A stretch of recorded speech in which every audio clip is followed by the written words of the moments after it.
Brian, back on Let's Talk About It. I am so glad to be back here again, and I'm really excited tonight to have Neil Weathers.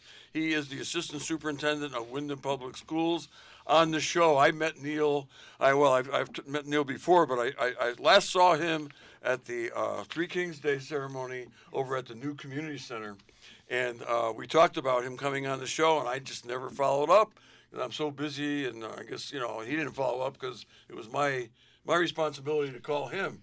But today we were able to make an arrangement and on relatively short notice, and Neil is here with us today talking about Wyndham Public Schools. So glad to have you on the show, Neil. I am so Fantastic. glad to have you, Neil, too, as well. This is Susan Johnson, and I'm so glad that we have Neil Weathers. And I've also worked with Neil on a lot of projects here in town. They've been very, very helpful working with the school and the police department and the students and making all kinds of different things together that have really helped our students in the Wyndham Public Schools. So thank you so much for being here. I really appreciate it.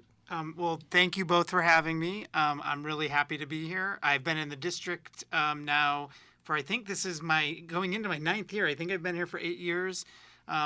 This is I can't even believe I'm saying this, my 5th year as assistant superintendent. It's a great community, a great district, so I'm really, really pleased. And I brought some cheat sheet notes here to talk about some of the highlights, but there's a lot of cool things happening in the district. Well, we love it here. We've been here since 1974. Susan, we That's moved here, right, Dennis, and yes. I'm from New Britain originally. Where you're familiar with New Britain, we may talk about that. But this is a lot like a smaller New Britain.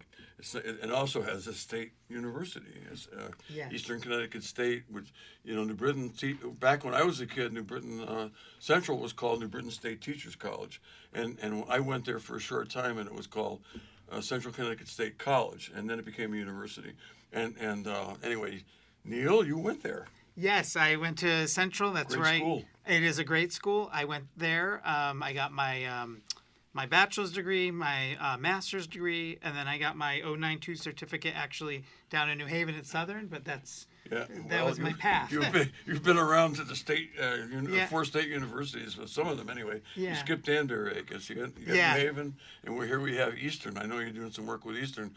But anyway, it's great to have you on the show, and there's so much going on in Wyndham Public Schools, so many great things. One of the things that I'm proudest of, and Susan certainly is proudest of, is the high school renovation. Because I played a role in that, and Susan played a huge role.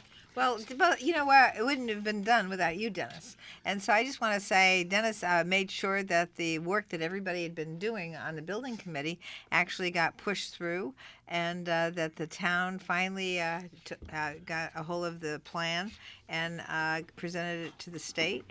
And so here we are, and it's in the process. I don't know how far along you are. It looks like you're probably a little more than halfway through. Oh, more, yeah. And then Senator Flexer and I, we were thrilled we were able to get the 95% reimbursement for the entire project, not just the school part, also the administrative part. And so we are very, very happy, and that's saved about, listen folks, that's saved about $17 million for the town of Wyndham. And we get the brand new school. And the things that people were worried about that we bonded for, it's just really taken care of it. Plus, we're having a school that's up to date with HVAC, with computer technology, all the kinds of things that make everybody want to go to a school that's got all these new things. And I guess we had the governor there last spring. And, Yes, he has visited there. Yes. and the students had little proposals on things to do with the school system. So we'll leave it at that. But I'm just thrilled that we have a beautiful new high school, and the students, I think, are thrilled, and they know that the town cares about them. So we are super appreciative of that 95 reimbursement rate. Just so you know, thank you. The building looks amazing. It's still being renovated, so there's still some construction. But if you have an opportunity to visit the high school, I just recommend you go and see it. It looks beautiful. The new spaces, the students love having the new space. We just took a tour with our Board of Ed during our Board of Education retreat, and we walked through, and it was just beautiful. In September of the 24-25 school year, our early childhood center is going to move in that part, and a brand new center. They're absolutely thrilled about that, and who can blame them in this gorgeous space.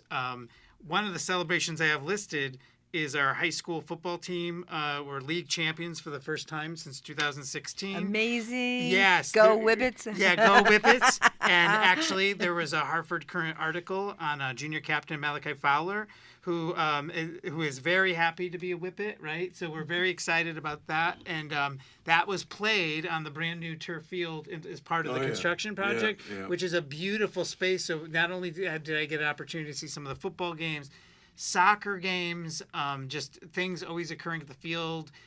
It's just beautiful. And when the softball and baseball fields get renovated, that's just going to be such a gorgeous space. And for like the students to be able to use that. So I wanted to give them a shout out and thank you for mentioning the renovation project, because I think it's really important for the school community in the town. Oh, it's fantastic. And our good friend and yours, Randall Prose, is very happy about that field. He's very happy about the renovation. In fact, Randall and I served together on the town council for 6 years, and we worked on that thing, and because it had to go through the town council, because as you know, the buildings are owned by the town, not by the Board of Ed. The Board of Ed runs the school system, no question. Sure. But I represent a lot of towns, and I have in the past, and there's a lot of people that just don't understand that sometimes there's a clash.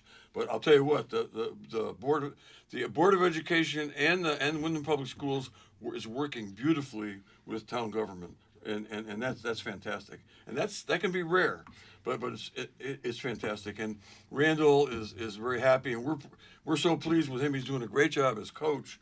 And I know he's happy about that field.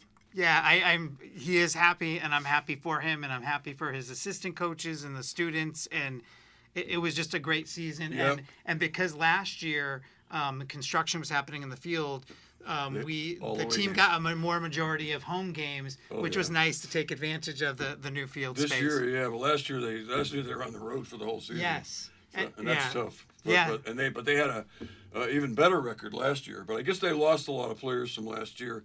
Next year they're going to come back with most of these guys, including the fellow you mentioned. Yeah. So yes, but one of the great things about this year's team was that they've made the state playoffs for 2 years in a row. That's right. Even though they lost all those players, so good things to come. Oh from yeah, them. yeah. They got a lot of younger players that are key players now, and so things are looking up with Randall, and I know Rob Manguel. Rob Manguel and I have co-coached the basketball team together for little kids, and so I know him very well. Great. He's great. He's great. And while we're on athletics, so I don't forget, there are actually 50 fall athletes that earned high honors on the honor roll. Great. And then all of our sports, we had 16 student athletes named to the ECC all-conference teams and 4 additional student athletes who received honorable mention. So a lot of cool things are happening with our sports, and we're really proud of it. Fantastic. You know, of course, that your superintendent was a 4-time all-conference first baseman at AIC. I do know that. She doesn't. When she comes on the show, I always bring it up because I coached softball for years, and I played fast pitch when I was younger, when men played it all the time. And I'll tell you, she's very modest about it. But to be 4 times all conference Division II, that's higher than Eastern at AIC, all conference first baseman. That's a big deal. Yeah. That to me, it's a real big deal. I agree. So yeah, she's great.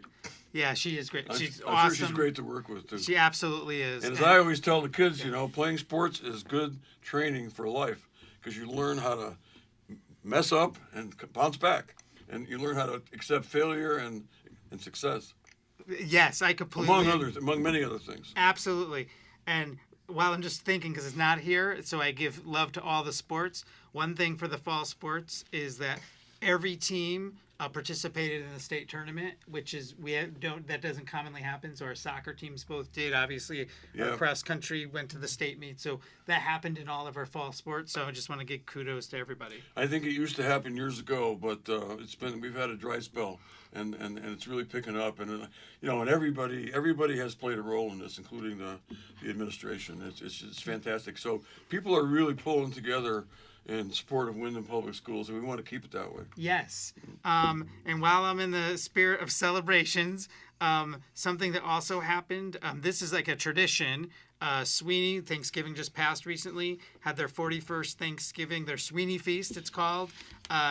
They've had it for 41 years now, and so they have it. The students are all there. They do a ceremony. A lot of the staff is invited across the district. It's, to me, one of my favorite things about the district. I've now gotten to my fair share of them.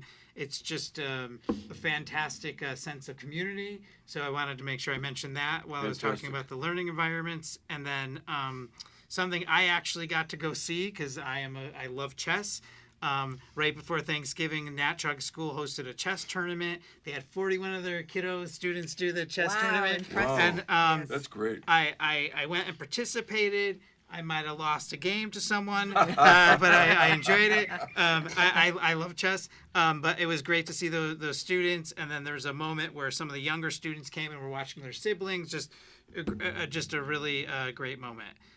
So that's some of the cool stuff going on. That's such a great thing for brain development too, and interaction and strategizing. And I don't play chess at all, but I've read about I've played it. it. I have played read it. about it, and it sounds to me like something that maybe someday I'll take it up. But It's a great game. I'll be too late probably for me to do much of anything with it. Never too late. Never Okay, too late. all right, I'll take that advice. Yeah, and then and just while I'm thinking of all our schools, our North Wyndham's their second grade team held their first math academy for parents. So they spent the evening, they had an evening modeling math strategies and games with parents. So that's always really exciting. And the parents left with sessions with additional materials from our primary curriculum resource, which is Eureka Math, for various math games. So that's something that's going on. And this is something that's very interesting because math is not the same, at least when I look at my grandchildren's mathematic homework. It's nowhere near like anything that I did or our child did. It's just very, very different the way they present math. Absolutely. So this is near and dear to my heart. So when I was in Meriden, I was a math supervisor. So I completely agree. It's funny. Sometimes people refer to it as the new math, which is kind of like humorous because it's actually thousands of years old, the concepts. But what we do is now, instead of, say, when I was in school, where we jumped to the traditional algorithm, which, is there because it's so efficient, they spend a little more time building concepts of what's happening, and then they move the students, though, to traditional algorithms, which sometimes is a misunderstanding. But you're right. A lot of parents, some people actually sometimes have degrees in math. We're like, I didn't do it this way when I was in school. So parent education and just being supportive and realizing that when they go home, making sure that the right supports are in place in school and home to help students learn. It was really something that, when you take a look at the way I was trained and the way our daughter, or I thought our daughter should be trained.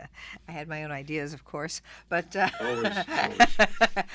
the Trachtenberg theories. But anyway, we won't go there. But it is first of all memorization, and and then. And that's how I looked at it for years and years. But of course, that doesn't get into then everybody, if all they do is the memorization, when you get to the algebra, you go, what? Because you That's don't what have I the did understanding. when I went to You algebra. went I what? did what? Right. Yeah. But I knew all those multiplication tables. Yeah. I had it cold. Yeah, but so I'm glad that North Wyndham did that. And while I'm on the theme of our elementary school, something that's really cool, switching away from math, is Wyndham Center was highlighted in the Chronicle recently. They did a school-wide celebration. Their staff supported Movember, and it was a fundraiser to benefit the No Freeze Shelter and the Covenant Soup Kitchen and the fight against food insecurities within the community. So they were able to do that. That was wonderful. Well, that's a great thing, and it also connects the students here with the whole community and a lot of the things that we're doing. And of course, tomorrow is the David Foster concert to raise the money for the soup kitchen, and it's sold out, everybody. So thanks for all the listeners who helped buy the tickets. But it's something that this community has a big heart, and has done a great deal of work to support people who need help. And people can get their start here and move on, go to the university or go to the tech school or wherever, and go out and make a good living and be able to move further in their lives with their house and their family and all that. That's wonderful. Yeah. One great thing about this community, like many of the communities that you've already been in, like Meriden, New Britain, where you went to undergraduate school, New Haven, where you got your one of your advanced degrees. We're welcome. We welcome everybody. Everybody is welcome in Willimantic, USA, or Wyndham, USA. Sure. We don't keep people out. No, we are an inclusive community. We are very Yes. extremely inclusive, and that's and diverse Yes. in so many different ways. And that's great. That is a great learning experience for me. Always has been. I was lucky enough to grow up in New Britain, which even back then was relatively diverse. Yeah. And it was beneficial to me, no question. Demographically, we are we have a very interesting demographics that like really were unique. We have similarities to our Durgai counterparts like your Waterbury, Hartford, New Haven, Bridgeport that are larger, New London that is similar in size, but we have we about close to 1 out of 3 students in Wyndham is an English learner. You know, we have about 20% students that are special education. Like you said, diversity. Actually, I think it's about 71% of our students are Hispanic or Latino, Latina. And then I think about 77% of our population comes from a minority population. Right. Across the district, which so. And I think getting into acronyms, our English learner population is actually the highest percentage-wise in the entire state of the Connecticut. I was just going to say that. Susan mentions that. She says that all the time. No. You're the guest. You should say that. But it's something that we'll just take a little sidestep on this for a second, because one of the things that I heard when I first got that Wyndham had too many special needs kids, and so I went and looked into some of that. And one of the things that they said, well, we need to do more with English language learning. So the first thing that I was able to do as a first-term legislator is create a task force to study English language learning problems. And then the follow-up session, we did even more. We had another task force, and this time the new speaker even wanted to do more. So we got more people who were involved in the English language learning issues. And of course, here in Wyndham, we're so progressive. We have one of the best dual language programs. Other towns have put dual language programs together, but they haven't been like the force of nature that our dual language program is in. So many of the parents here, English speaking parents, have put their children in the dual language program, and they're thrilled. Their kids come right through the school system, in through college, speaking Spanish, speaking English. It really is a dual language program. It really does help the kids in college. And by the way, I just have to say this, with respect to brain development, and when you get older, your brain is better when you know 2 languages instead of 1. So I think one of our strengths, I really appreciate you bringing that up, is our dual language program. We actually have 2. We have our one-way program, and we have our 2-way program, Compañeros, which has been around, as we were discussing for the show, like 30 years. As a matter of fact, more information will be coming out in the community, but there will definitely be like a birthday celebration for Compañeros celebrating 30 years. Great. And it really is something that the district should celebrate across the state, because it's really like a model. Other districts come to watch our dual language program, to learn from it, and either improve their own existing program or to bring it. And sometimes it's not just in Connecticut, it's sometimes from the area, neighboring states. So it's something to celebrate for sure. Absolutely. Great work. Great. We should be so proud of that work. Susan's been on the education committee at the legislature for her entire, time she's been there. She's been there for a while. And that was one thing that, when you first go to the legislature, I should let you tell it, but I wanted to bring it up anyway. You're allowed to, offer your choices as to what committees you want to be on. And, she immediately said, we've got to be on education. Education is the key issue. I think education is the key issue, period. I've been asked to get involved in all kinds of movements, environmental, stuff like that. But I said in my spare time, I'd rather work helping public education, because that's, if you educate everybody to the extent that they're able to benefit from it, I think most of the problems that we have in this world would be fixed. I really do. And I see a progression too. So having there was a kind of a resistance to dealing with dual language learners. or a resistance to people that had a home language that wasn't English. And I think that we're coming out of that now, because I keep saying, hey, we're in an international economy, folks.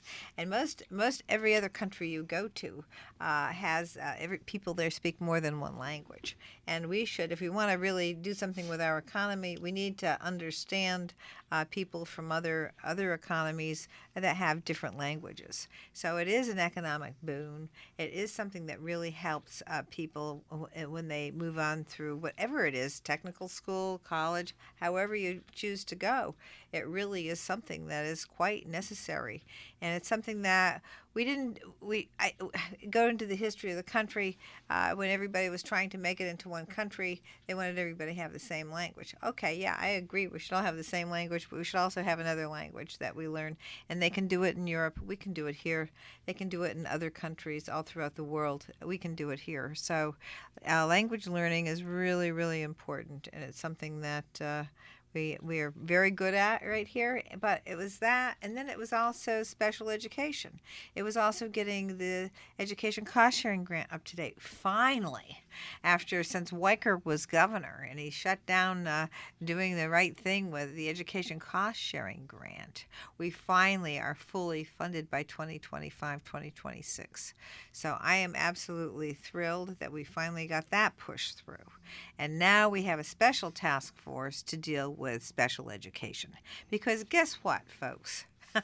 We haven't changed the formula for funding special education since Meskel was governor, okay? 1974. All right? That's when we created it. And I think that we know a lot more about learning now than we did in 1974. And at that time that this whole thing was set up, we did not have any standards for special education from the state. It's town by town. So whatever town you're in, it's going to be whatever they think you need to do for special education. It's pretty limited in terms of something having a pervasive standard by the state. So that's something our task force is looking at now. And we have great people all throughout the state working on this, people from all different types of educational backgrounds who are focused on this. So I'm very, very excited about finally getting special education and having people understand the convoluted, complicated funding system that's there. 4.5 times the pupil cost, 80% by the state, and then another 20% by the town again. So that's going to be fixed, and it should be, I think, on another model that's similar to the education cost sharing grant model.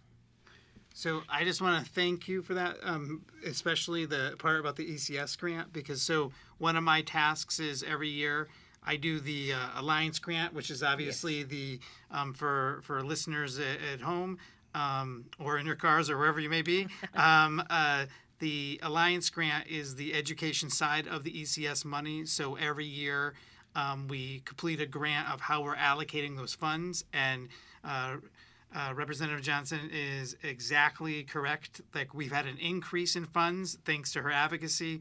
So we've put those funds to support our students, and it's great because that money is not part of the general referendum budget, but that is a very, not permanently stable source, but very reliable source of revenue that we can count on year in and year out to make sure our programs are sustainable. So we're very, very, very appreciative. Mm-hmm. Well, thank you so much for those kind words, and it's something that we will make sure, we'll be working to make sure that it's stable funding, because I know that in the past, sometimes the money from the state looks like it's not stable, maybe, but this is when you look at the education cost sharing grant itself and the Alliance district money, and all it means simply is the Alliance money is queued in, that goes straight to the school instead of through the town, and that's how that's the systemic way that it works.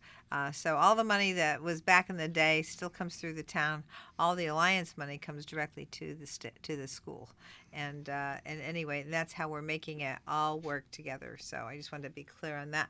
This is Susan Johnson, and I'm here with Mr. Withers. He is the superintendent of schools, the assistant superintendent of schools. No promotion, please. Sorry, Tracy. And and Dennis O'Brien, and we'll be right back after these messages. Okay, you can let me say something. Dennis O'Brien here on Let's Talk About It with Matt Rupar, our producer, of course, Susan Johnson, my co-host, state representative, Susan Johnson, and Mr. Neil Weathers, who is the Assistant Superintendent of Schools, Wyndham Public Schools, which has got to be a big job. I think some school systems have more than one assistant superintendent. Yeah, varying on school sizes. So right now we operate under with one assistant superintendent Right. and the superintendent. Right. But there are like some of the bigger Durg I and Sure. Durg H school have multiple Definitely. assistant superintendents. What's kind of neat right now is the superintendent, Dr. Youngberg, and myself. Because of our collective experiences, they kind of work well together. Our Yeah. strengths like fit each other. Sure. So like for myself, I was mentioning earlier, I used to be a supervisor of math in Meriden. Then when I came here, I was sort of like the data person and oversaw the assessment. Tracy has worked at the building level, at the middle school level, the elementary level, and has been the assistant superintendent herself. Right. So those combination of roles have helped us like kind of work it out together and figure out how to cover the whole district. Yeah, you have complementary skill sets. Complementary, yes. Thank with you. a complementary with an E instead of an I. Yes. Okay, that's great. I mean, I you can tell. I mean, it's things are working so much better. I know we we're interacting with Lynn Ide a lot and with other members of the Board of Education, and as people who are very active in politics, we've actually helped some of them to get elected, and I'm very, very, very happy with the Board of Education and also the administration, the teachers. I always say Wyndham is a great school system, and the key, I think, to the success of students, more so than the school system, which is in place and is doing so well and has the ability to educate everybody to the max, is parental involvement, and that's key too. And I know you're doing, you as a system are doing a lot more in encouraging parental involvement. Than was done back when I went to school. Yeah, For there's a sure. huge effort. We actually have a department for just family and community engagement. Right. Robinson Camacho Robinson, runs yeah, that department. Sure, got to have him on here sometime. Yeah, Yeah. yeah, he'd be He great. hasn't been on yet. He'd be a great guest. Yeah, he'd be a great guest to Yeah. have on, and he does wonderful things. But he works with his family liaisons, and he works with the schools and all of the schools in conjunction with him, and in addition to him, do a wonderful job of trying to bring parents in. I named one of the parent activities. One of the things that actually, I'm glad you brought that up. We have. We have started, and when we say we, Robinson and his department have Right, started right. podcasts. You're a team. So, yeah, so we have started these podcasts, and the idea is sometimes with our families are very busy working, trying to do things for their families. So sometimes Yeah. when we have events, it's as much as they want to be available, they can't be there. So one way we're starting to share information is by sending it directly into their homes at their convenience. Great. So we started like a playlist. We did a couple podcasts. The most recent one was the superintendent in our equity and multilingual department, which is talking about English learners. They did a wonderful a podcast talking about the different variations of that program, which the whole multilingual plus the world language department has well over 80 staff members, which is a significant part of our workforce. So it's a huge department. That podcast is wonderful. We're working on getting some of the podcasts to be in Spanish as well, and you'll hear more about this. Actually, some of the wonderful sports things, you're going to hear about that soon. They're going to do a podcast. So I'd like to be able to gain access to that myself. yeah, Because that would help me a lot in understanding, getting into the weeds of how the school system operates. So I know after the show, I'll make sure I get you access, but I'm Okay. sure we're going to be working on making sure it's visible on the website Cool. and easily accessible to everybody. Well, let me just say something about podcasts, because this show is podcasted, and you can get the podcast on WYLI's website, or if you sign up for my emails at susan.johnson@cga.ct.gov, I blast the podcast of this show every single week.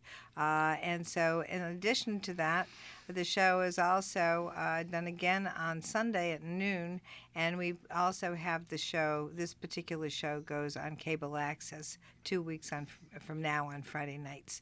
So we really do a podcast here, and podcasts we've been doing for the last 3 years. And I get them out to people, and I'll send the podcast to this show to you. I always send it to the guest, and I'm glad to always do that. And maybe you can put it on your podcast as well. Oh, thank you. We will actually take that information and I will pass it on. Yeah. Thank you so much for Oh, that. sure. It's another way to keep the community together.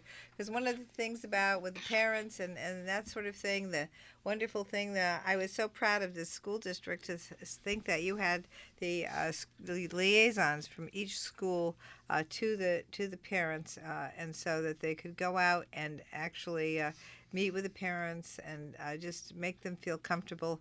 And so we were talking about this in one of my education committee meetings, and they were talking about how can we get connected with our parents, and I said, well, my school district has community liaisons, and what do you know? It started happening all over the state. So this is another thing that helped school districts all throughout the state that Windham Public Schools did initially.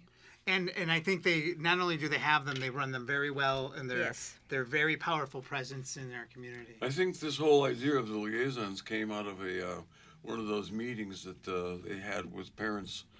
I remember sitting through, and it was an all-day meeting, and A parent university. Parent University. That's right. I was thinking Parent College, but you're right, university. It's like what Central changed from a college to university, and Eastern. Maybe it could have been college. Yeah, no, that's too much information. But anyway, I think we were at that meeting when it was discussed. Somebody brought up the idea, and the school system ran with it eventually. And wow, I mean, because it came from the people. It really did. We just recently had one for the fall. I know there'll be more planned in the future. We've worked really hard to bring it back, especially post-COVID. It was hard to do it in person for a while. Yeah. But we really love our parent university, and we look forward to having more of them. One thing I wanted to mention, because you were talking about our board, we just had a board meeting Wednesday, and one of the things we're trying to do is, I think excuse me if I'm not phrasing it right, but it's similar here sometimes in news stations. What's cool with our schools? So every couple of weeks, one of our schools is coming to present, and we actually had our newly named Windham Phoenix Academy, is previously called CORE. It's our alternative ed building that's out by where the old Berkshire Bank headquarters in North Windham. Yep. So they just did this wonderful, wonderful presentation where the students were speaking about some of the struggles they had and how this has given them an opportunity to feel like they can succeed and make it through high school.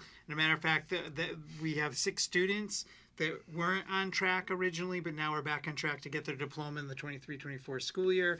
And that doesn't sound like a lot, but that is a massive success. That is a lot. And so we're really proud of that. And it was some of the, including board members and just adults in the audience, were getting emotional listening to the students and parents speak about the success. So we're very proud of that. You should be very proud of that. That is something that I have always been a huge advocate of, having an alternative school, and we did back in the day, and then they took it away. And I'm so glad to see that you have the alternative school back. It is absolutely necessary for students to have that special space so that they can figure it out with professionals, and they can get their bearings, because when you do that, then you're going to have somebody who's going to be successful when they get out of high school, and that is just very, very, very important to have that special space. I'm sorry. I Very, very important. We do this all the time. I do it all the time. No, you do too. Come on. Anyway, I think the alternative school idea is fantastic, because there's just some kids that have a different approach to things, and they just don't fit into the mainstream socially and academically. And I went to I went to the school that was the biggest high school in New England at the time. New Britain High School only had one public high school for a town of 90,000 people back when I was in high school, before you ever came to New Britain, long before. And, I thought it was too big. I felt overwhelmed. Even though I was an athlete, I played ball and stuff, I still thought it was a bit much socially. I felt out of place, and, especially when I was taking college-level courses with kids whose parents were business people, teachers, lawyers, doctors, and, my parents were not. And I felt lost. And you know, I don't think I was ready for an alternative school or needed it, but I you know, I understand why some kids who I happened to know back then would have done a lot better in an alternative setting with much fewer people running around and, you know, making people crazy. So Yeah. it's great. When we lost the alternative school here, Susan and I were very, very unhappy because we knew it was an important part of the whole system. Yeah, if the presentation, which obviously we put on YouTube, right, and then you could see the meeting. It was just a really, really nice to see just to hear from the students and their parents, and to be able to have honest conversation about some of the struggles they were facing, how things are turning around. It was just great. Yeah. Oh, and I'm trying to make sure I get every single school, All so right. no one We feels want neglected. you to do that. Yeah. Don't so, let us no, you're sidetrack doing, you. No, you have we not. will if you let us. You have not at all. Okay. So Wyndham High School, while I'm mentioning them, and I know I mentioned their sports, we do a lot with Project Emo. They're a group we partner with in several of our buildings. So they're working to start up a peer mediation program at Wyndham High School. I think that's a great idea. A couple of the staff members, Neil O'Keefe and Melly Godbout, began starting this last year. So they're working to get this up and going, and there's going to be some team building work at the Adventure Park at Stores, and it's a comprehensive experience to get some of the students to be these leaders in peer mediation. So I wanted to make sure I mentioned that. Peer mediation, just go into that just for a second, Sure. because I think that is just so important, because it teaches the interaction skills and how to come to agreements and how to work together. So it's such an important life skill. I absolutely think, right, when you disagree or have a difference or need to resolve a conflict, I think it's a skill that I think even some adults struggle with. There, absolutely. I think as Absolutely. we have moved into a society that, because of COVID, in some ways we're isolated, but also I've been thinking about community and the fact here we've got WILI. It's a local radio station. But how many communities are that lucky to have a local community radio station? We used to have them, but we don't anymore. We used to have a lot of different connections in the community. We had the mills. We had all different types of places to work. And a lot of that closed up over the last 30, 40 years because of tax problems that occurred, or tax things that occurred during the 1980s under the federal government. And and so now we're reclaiming some of that, and we're reclaiming community. We're going to get more businesses in our communities because a lot of the tax credits are now being given to people here in this country instead of having them go overseas. So this is really important, and it's a way to bring community back. But because of the isolation, we've lost a little bit of sense of community, and I think that these mediation skills are really, really important for having a sense of community and getting along and understanding, having an understanding of people who are now doing different types of work all over the place. I absolutely agree with you. I 100% agree, and I couldn't agree more.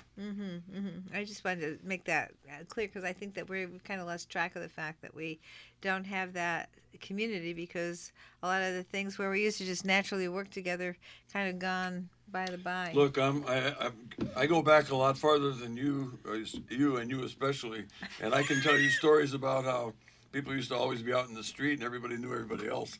Back when I was a kid, we didn't have television back then. Right. That's how far I go back, and you know it Yes. it makes a difference. Yes, it does. It makes Right. a huge difference. So Yeah. this I'll is stop. I'm gonna go on. No, I want him to go. Keep going. Oh yeah. Just make sure you get all mine. I want him to keep going. Yeah. So I want to mention our middle school. So one of their highlights for November was that they're in their effort to improve literacy. We do part of our American Reading Company. We call it ARC. It's primary curriculum resource is to do conferencing. The idea is if you're conferencing with students on Power Goals and frequently meeting with them and giving feedback on them, setting goals, monitoring the goal, and then keep going, and you're doing it frequently enough, students' reading levels will improve and their reading will improve.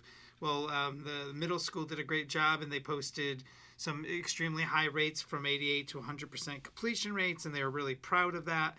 And they're doing a whole bunch of other stuff. And just one thing on the middle school, even though we're talking November, we had our accountability index come out, our basically our report card, and the Wyndham Middle School had our largest increase, and they actually were our first school to get the number past pre-pandemic. It was close, just a little bit over, but we were really proud of that. Yes. So we want them to keep going. So we love what's happening there. Well, middle school is tough. That's when kids are, changing as they get older, and it's when. The Yeah, I toughest know. When spot. I went to junior high school in New Britain, it was 7, 8, and 9, and wow, it was quite a change. As a proud dad of a 8th grader, yes, yes, Yeah, okay. I agree. Yeah. Yep. Yes, and then Charles H. Barrow STEM Academy, our in-district magnet school. Award-winning. Award-winning, yes, and thank you for the segue. So for the second year in a row, they are a part of the U.S. News and World Report Best Middle School, placing in the top 40% of middle schools in the state of Connecticut. So we're really proud of them. They got that 2 years running. Wow. So we just wanted to make sure we gave them that shout out, and then. And I know I have a couple other things, but now I'll at least covered every school at least once, and I could walk safely to my car at the end of the workday. Just kidding. Our pre-K students, are prepared. They put together more than 100 holiday cards for our veterans as part of this holiday card exchange. That's It's actually sweet. it's actually run out of the New Hampshire Department of Ed, but. Then they take these cards and they're sent to members of the military all across the country and abroad. Great. So that's awesome. And if you ever just want to feel good, you visit that early childhood center. Those kids will just make you feel great. Sure. Because it just and great stuff happens there. So that was really good. And then I have no concept of how much time we have, but the one thing I want to make sure Too much. Okay, no, I have plenty of things. Okay. So like Keep going. I can keep going. Yeah, going, go. Neil. Yeah, Rock so- and roll. You're on a roll. That's good. We have a district survey committee. It was made up of administrators, teachers, paraprofessionals, and secretaries, and non-affiliated employees. And we're working on, and it was talked about at the board meeting, a district survey that's going to be going out. And then the reason I say this is for any of the families listening, we're really striving to get an extremely high participation rate, because obviously one of the things Tracy talks about is if you want really meaningful feedback, right? You don't want to hear just from the people that are really positive or really negative. You want the whole sample size so you really can make meaningful changes Sure. to improve the district. So one of the things I know that the elementary schools you'll likely see if you're going to their conferences that's coming up in December next week, you'll have the opportunity to have laptop station with some of our liaisons or other staff members, and you can come in, and on your way or as you leave, you could do the survey there. And I'm glad I'm having an opportunity to say that, because we love getting feedback, because we can't improve without it. That's right.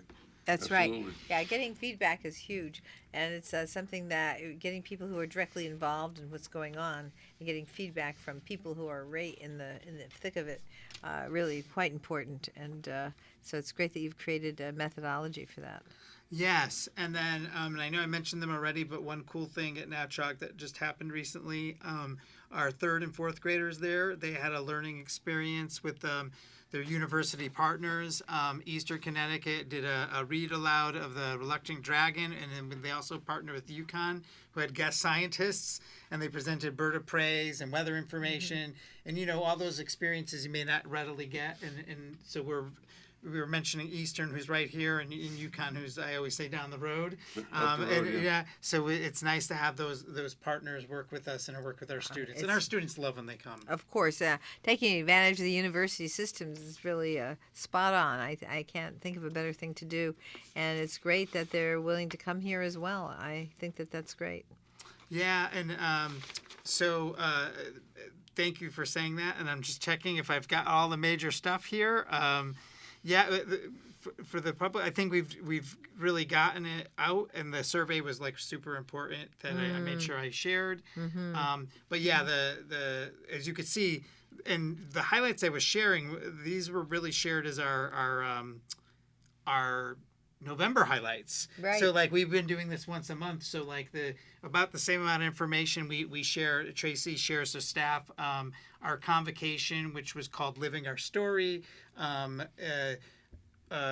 so every month our story is shared with the staff, all the highlights, and we try to make sure we highlight all our schools because there's always something awesome happening everywhere. Yes. And the things you were talking about. So Sounds like a great way to run a school system. I like it. yeah, Yeah. I'll take it. No wonder our results are getting a lot better. And Yeah, you they know, are. I coached Little League for almost 40 years, and out in the community, and I can tell the difference that the public schools, the way they're operated now, have made in the lives of these kids, and the parents and whatnot, and the fact that kids are signing up for Little League, and we got girls playing. I coach girls, and when a parent signs a kid up for Little League, that parent's involved in the school, Right. And you feel good about it, and the kids. I just wish we had more kids, and we're going to be putting lights at the Little League field. The town is using some of the ARPA money to light up the fields so the kids can play under the lights. That they're going to love that. So that's even going to get us more kids. And one of the things that the school system has always done is helped us to recruit kids for Little League, and I'm sure they helped the midget football program too. I'm not involved in that, but have been involved in Little League for a long time, and it's great. So I see playing sports as a part of their education, and Tracy knows that's true. I mean, Yeah. She knows what you're she's got it down. Yeah. She's got it down. But it's a sign to me that kid is getting parental involvement for his schoolwork too, or hers. Yeah. Oh, yeah, but one of the things that we have here is we have a lot of parents who are maybe working one or two jobs Oh, and, at the same time and raising the family. And so having the podcast that you have, having the chance for that kind of connection with the community is really, really important. And I think that's one of the things that will make people feel like they really belong.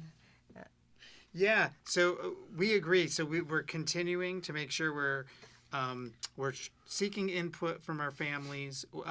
Tracy actually has a parent advisory group that she meets with monthly. I think the last meeting got canceled so that we could watch our state tournament game and the football game. Sure. Even though we didn't like the result. It wasn't a good Well, game, but still you it watch was a it. great season. Great season, right? Yeah, you can't win them all. No, so Not often. So we are constantly seeking information from our parents and trying to include them. And like we Yeah. said with the podcasts, if we can't get them because they are working one or two jobs, how can we share that information with them? And and then you touched on something with the Little League. What sometimes gets overshadowed is the impact and success Windham Public Schools has had on many of our students. So some of the podcasts we might be trying to do in the future is celebrating some of our students that are in college and beyond and the successes they've had to just show they came from I think that's a great idea. Yeah, so I've thought about that for a long time. So actually, recently we were bumping into. We were somewhere with our athletic director, and he recognized two of his former soccer players. Yeah. And they had just gone to a conference, an engineering conference in Nevada, paid for by UConn. So that's something that should be talked about. That should be That's promoted. huge. Yeah. That That's is right. gigantic. That's right. And Yes. that goes with scholarship as well, and success in beyond the Windham High School. Once they leave Windham High School, that should be trumpeted. Yes. That it should be because I think it makes everybody prouder. It makes everybody more positive about school, and it can't help but produce better performances in some. And that's what it's all about. I mean, you seems like what and I think the way that athletic teams are doing much better at Windham High School and probably in the middle school too in recent years is attributable in large part to the kids' success in school, because I think it spills over into athletics and vice versa, and it just works together so well. And so I am as somebody who has had a lot of education and a lot of public education, I am so impressed with the Windham Public Schools and the administration, the teachers, and we always have been. And I'm very much impressed with our assistant superintendent Neil Weathers, Yes. and also with our state representative Susan Johnson, 15 years on the education committee. Yeah. and lots of great results. Well, yeah, and we'll be visiting. I think that the chairman of the education committee will be coming to visit sometime soon. Yes, Jeff. He wants to get around Jeff and Curry. see all the different schools, and we have a lot of things to share with Jeff, Representative Curry, the House Chair of Education. So I'm very excited to show him all the work that we're doing, and he was actually here for the for the most recent thing with the disaffected students and that kind of thing. And that's where I learned about the news alternative school that we have. So I'm very thrilled that we have that and that you're doing the podcasts. And it just is going to give a new way for people to have a sense of community. We have 1 minute left. Neil, almost 1 minute. and so we want to make sure Neil has a chance to say Final words whatever- from Neil. Final words in terms of what you want us to think about. Oh, so I appreciate that. And one, thank you both for having me on. Anytime I get a chance to talk about Wyndham Public Schools is like a great chance. It's a great place. Like we have, I always say it's simply this: we have the best families, the best students, and the best staff, and we're really proud of what's going on there. So I really appreciate. You'll never get a decline from me if you want to talk about how great our Wonderful. school Well, system is. thank Good to you know. for thank you for being here, and thank you for your positive attitude. With the positive attitude that you have at the leadership of the school system, yourself and Tracy, is just obvious, and it makes a difference. I know it does. Well, that's very kind of you. Thank you. Well, it's true, and it's great to have you on, and we hope you'll. You know, I haven't seen you for a year. Hope you'll Yeah. come back sooner than that. I consider it done. In 2024. All right. Okay. Thank you. Thank both. you Okay, so thank much. you. This is Dennis O'Brien with Susan Johnson and Neil Weathers. Weathers, right. Neil Weathers, the Assistant Superintendent of Wyndham Public Schools, will be back next week with another great show.